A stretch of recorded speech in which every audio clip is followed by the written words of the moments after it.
A kid at the age of around 23-24 became such an headache for the British that they had to spend around 4 million rupees in order to capture him. This is the story of Alluri Sitarama Raju. Hello everyone and welcome back to the stories about freedom fighters of India.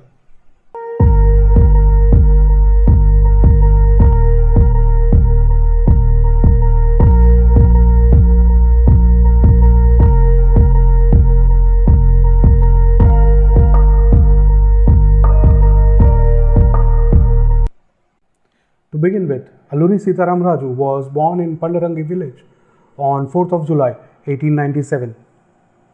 His father, Venkataram Raju, was a professional photographer. He completed his primary education in Kakinad, where he also became friends with Madhuri Annapurnaya, who also grew up to be an exceptional freedom fighter. Later, he went to his mother's hometown Visakhapatnam, where he completed his higher education, that is his schooling, and his university, where he joined Avian College. However, Alluri Sitarama Raju was not so much interested in conventional studies, so he dropped out in between. But during that time, he was fond of wandering around and learning about various things around him. So he used to visit tribal places and villages from time to time. Let's also learn that though he left the conventional education, he was fond of literature and he studied English, Sanskrit, Hindi and many other literatures during his time. Around same time, Ramaraju also became friends with a rich man and fell in love with his sister, whose name was Sita. Unfortunately, Sita passed away at a young age and Alluri Raju was left heartbroken. To make her memory eternal, Alluri Raju used her name as a prefix, and then onwards he was also became known as Sitarama Raju. That was the point. He decided for himself to take the sannyas. Also, during his time in high school, Alluri Sitarama Raju was fond of riding horses, and he often took his uncle's horse and rode it and went to various tribal villages and befriended them and learned various tribal ways of life and made friends over there. He later settled near the Godavari district in Papi Hills, where tribal density was comparatively high. There, he practiced his sadhutva and also learned various ways in order to improve his spiritual stature. During that time, Sitarama Raju also witnessed how those tribal people were oppressed and exploited, how they were made to pay extra dues for collecting fruits, for grazing their cattle, collecting fuel, and even trading with outsiders. They were even prevented from practicing Podu and their natural way of life. After witnessing all this, he realized that he had to intervene.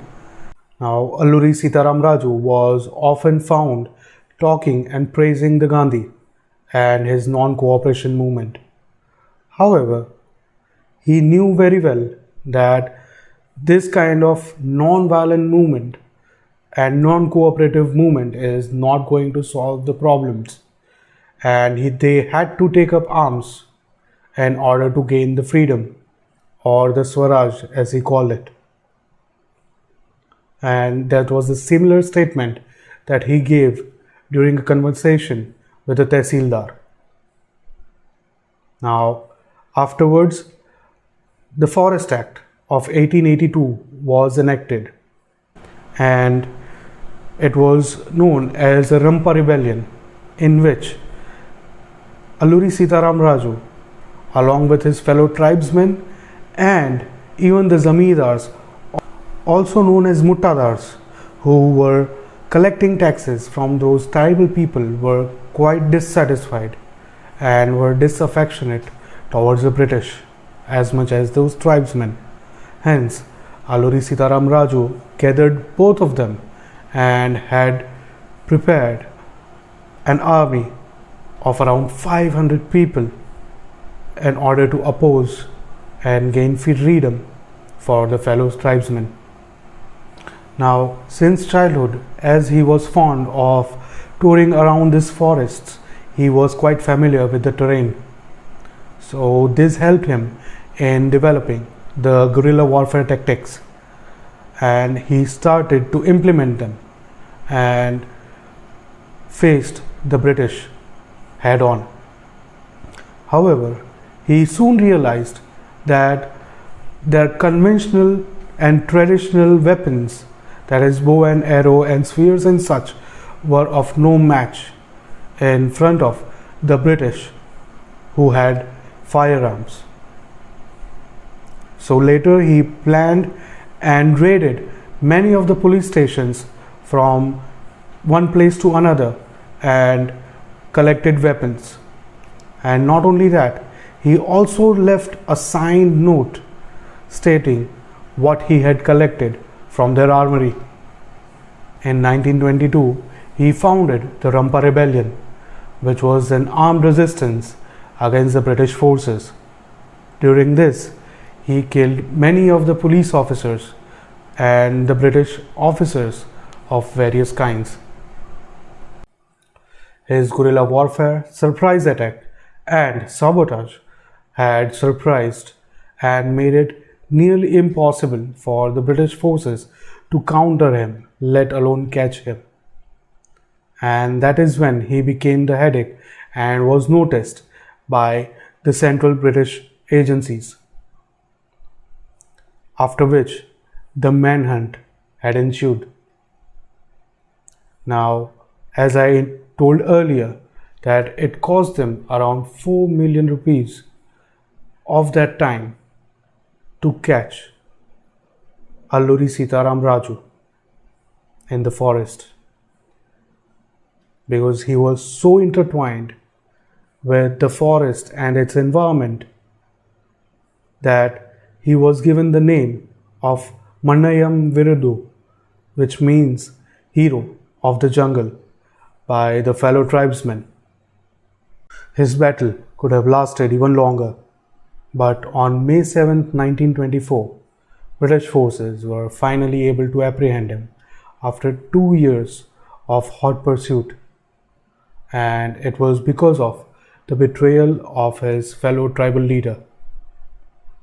And even till his last breath, Alluri Sitaram Raju refused to give up and fought, and he was tied to a wood and killed by a firing squad. Till this day, people in South India, especially Andhra Pradesh, praise him as one of the greatest people, greatest freedom fighters, greatest individuals who sacrificed himself for the greater good, for the freedom of the community. And that, my friend, was the story of Alluri Sitaram Raju. Today, we pay tribute to this extraordinary freedom fighter who stood tall against the tyranny and became the icon of bravery and courage. And that brings us to the end of this video. I hope you enjoyed it. And if you want more stories like this, don't forget to support us through UPI or Google Pay. The links are mentioned down below. And also, like this video, subscribe to our channel and share it with as many friends and family members and people as you can, so that the history, the story, and the legend lives on Until next time, Jai Hind.